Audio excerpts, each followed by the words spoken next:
Hola, soy James. Vamos a comenzar ahora nuestra quinta sesión, viendo las frases que quedan del Nuevo Testamento, donde se hace un mal uso de palabras para atacar a la gente gay. Las primeras frases que vamos a ver vienen en textos de San Pablo, la primera carta a los Corintios y la primera carta a Timoteo. Se trata de dos palabras muy extrañas, que en algunas traducciones los traducen como sodomitas y catamitas. En algunas traducciones se dice que se refiere a homosexuales pasivos y homosexuales activos.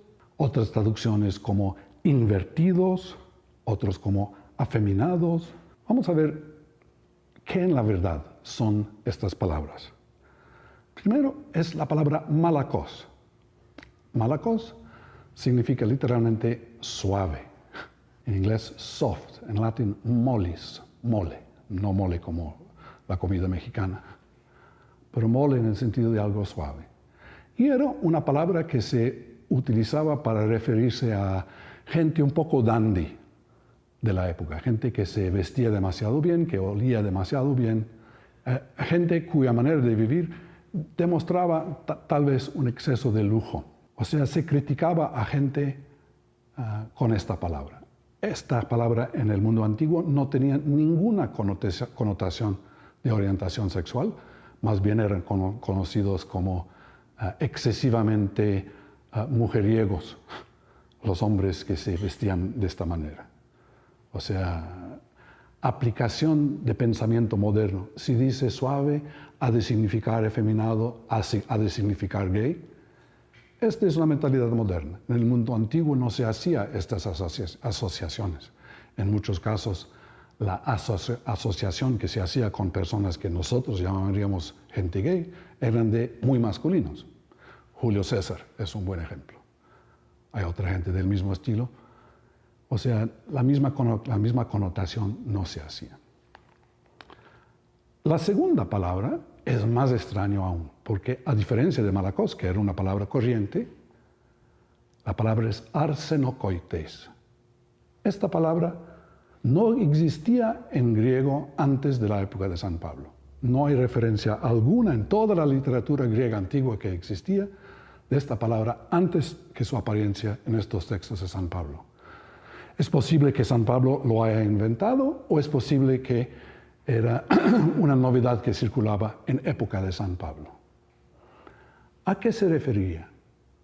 Pues es una palabra aparentemente compuesta de dos palabras, arsen, que quiere decir varón, y koites, que extrañamente va a regresar haciendo la misma palabra que los griegos utilizaban para traducir yacimientos o acostamientos. Si ustedes recuerdan, en nuestra tercera sesión sobre el libro del Levítico, había esta extraña palabra hebraica, mishkave, yacimientos o acostamientos de mujer.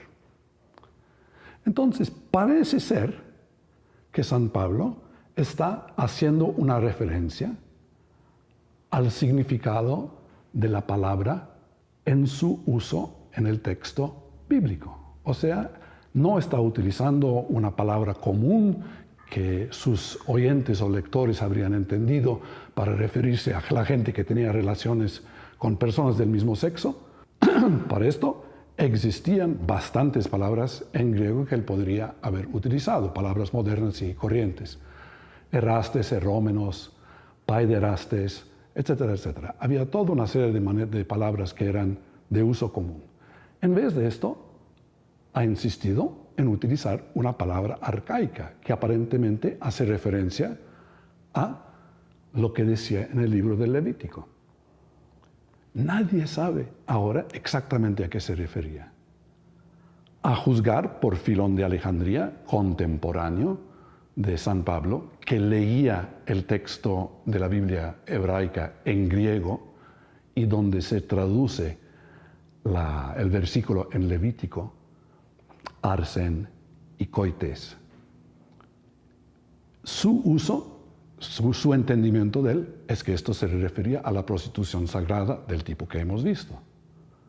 O sea, que algo acerca de la prostitución sagrada se estaría atacando. Pero nadie está muy cierto exactamente de qué. Y más extraño aún, hay hay ciertos usos de esta palabra arsenokoites en la literatura subsiguiente. Y tampoco tiene un sentido fijo. Por ejemplo, donde hay listas de pecados que se refieren a cuestiones sexuales y luego a cuestiones financieras, este pecado, esta mala palabra, esta palabrota, arsenokoites, aparece o bien al final de la lista de las cuestiones sexuales o bien al comienzo de la lista de los pecados financieros, lo cual sugiere que tiene algún elemento de intercambio de plata de por medio. Es posible, por ejemplo, que esto se refería al proxeneta, al que manejaba chicos para la prostitución. Es posible que se refiere a los prostitutos sagrados. Nadie sabe muy exactamente. Y ojo, no es de sorprenderse que nadie sabe, porque la lista en que aparece es una lista de palabras que San Pablo da por sentido que todo el mundo entiende por ser palabrotas corrientes. Ahora, si uno se pone a preguntar en castellano, la rapidez con que cambian de sentido las palabrotas, los tacos. Insultos de hace 10 años ya nos parecen ridículos. Insultos modernos, formados por diferentes palabras, nadie sabe lo que quieren decir. En español de España, por ejemplo, se ataca a las personas diciendo que son gilipollas. ¿Qué rayos tiene esto que ver con nada? ¿Esto tiene que ver con gil? ¿Con pollas? Uno se pregunta. De hecho, tiene una historia atrás. Se trataba de un señor gil que tenía 2 hijas, que siempre estaba buscando casar. Y la gente se reía de sus pretensiones, refiriéndose a él como Gil y Pollas, Gil y sus 2 hijas. Pero si no conocieras la historia y buscabas la manera de deducir el sentido de la palabra, difícilmente lo ibas a encontrar. De la misma manera, toda palabra que se usa de manera suelta como palabrota cambia de sentido muy rápidamente. De modo que no nos engañemos. Nadie sabe a ciencia cierta lo que quiere decir esta palabra arsenokoites 2 veces repetida en los textos de San Pablo. Por eso, la idea de que se puede utilizar esta palabra, una palabra de cuña moderna en época de San Pablo, un arcaísmo deliberado y no una palabra del griego corriente. La idea de que se pueda utilizar esto para denigrar, atacar o condenar toda una categoría de gente moderna es muy osada y no hay duda razonable que lo acepte. La última frase en el Nuevo Testamento que se suele utilizar para atacar a la gente gay viene de la carta de San Judas. Así también Sodoma y Gomorra y las ciudades circunvecinas, a semejanza de aquellos, puesto que ellas se corrompieron y siguieron carne extraña, son exhibidas como ejemplo al sufrir el castigo del fuego eterno. Y alguna gente utiliza esta frase carne extraña, heteras sarkes, como si fuese una revelación de que lo que hacía la gente en Sodoma y Gomorra era atacar a personas del mismo sexo. Pero esa es una lectura pésima, porque la frase carne extraña no significa carne humana, significa carne angélica. Recuerden que en la historia original de Sodoma y Gomorra, la gran preocupación era que eran ángeles que el Señor había enviado. Y hay toda una serie de amenazas en el libro de Génesis sobre la mezcla sexual entre seres humanos y ángeles. Eso sí que sería ir atrás de carne extraña. Carne extraña sería la carne angelical. Y por mucho que la gente gay perciben como angélicos los objetos de nuestros deseos, no son ángeles en el sentido estricto. Entonces, también, ojo, quien piensa que la carta de San Judas está haciendo referencia a la gente gay.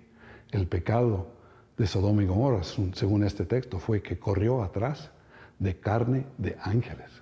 Una cuestión que podría haber tenido importancia en el mundo arcaico, aunque a nosotros nos parece más bien exótico. Espero con esto haber agotado los 7 textos que suelen utilizarse en la Biblia para atacar a la gente gay. Ninguna de ellas tiene o tenía referencia explícita a lo que nosotros llamamos homosexualidad. La palabra homosexual fue inventada en 1869. La idea de que se puede traducir exactamente cualquier palabra o realidad antigua por esta palabra moderna ya es muy osada. Pero espero haber mostrado que esto no es únicamente una cuestión verbal.